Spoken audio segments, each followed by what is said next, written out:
நம்ம கண்ணால் வீடியோவில் பார்த்து சமைக்கிறத விட காதால் இந்த ரெசிபிஸ்லாம் கேட்டுட்டு சமைச்சு அது அவுட்கம் எப்படி இருக்குதுன்னு பார்க்குறதுக்கு ரொம்பவே ஆர்வமாக இருக்கும். இதை ஒரு சேலஞ்சாக எடுத்து இந்த டாஸ்க் எல்லாமே நம்ம கம்ப்ளீட் பண்ணலாம். இனிமேல் வர நான் இனிமேல் ஒவ்வொரு ரெசிபியாக ஓரல் ரெசிபீஸும் நான் போடலான்னு இருக்கேன். தவறாமல் பாருங்கள்.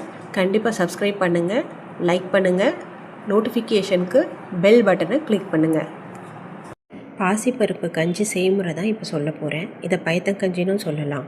தேவையான பொருள்: பாசிப்பருப்பு 1 கப், அதுக்கு அரை கப் வெல்லம் பொடிச்சு எடுத்துக்கோங்க, பால் 1 கப், ஏலக்காய் தூள் 1/4 ஸ்பூன், நெய் 1 ஸ்பூன், அவ்வளோதான். இப்போ செய்முறை பார்க்கலாம். கடாயில் நெய் விட்டுக்கோங்க. பாசிப்பருப்பை லேசாக வறுத்துக்கோங்க. குக்கரில் 1 பங்கு பருப்புக்கு 2 பங்கு தண்ணி விட்டு குழைய வேக வச்சுருங்க.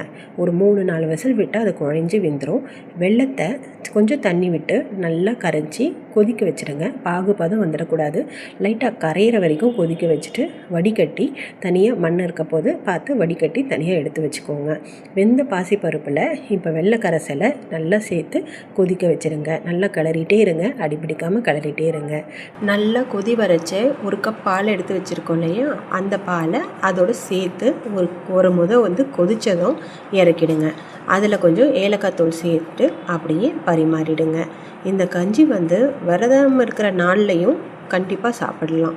ஏன்னா உப்பு நம்ம சேர்க்கல, அதனால் கண்டிப்பாக விரதம் இருக்கிற நாள்லையும் நம்ம சாப்பிடலாம். உடம்புக்கும் ரொம்ப ஹெல்த்தியாக இருக்கும். இதை நீங்கள் ட்ரை பண்ணிவிட்டு எனக்கு சொல்லுங்கள்.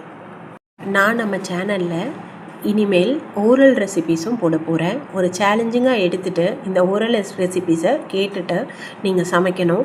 அதை சமைச்சு நீங்கள் டேஸ்ட் பண்ணுங்கள். எனக்கு கமெண்ட்ஸ்லேயும் போடுங்க. நீங்கள் சமைச்சதை எனக்கு ஃபோட்டோவும் ஷேர் பண்ணுங்கள்.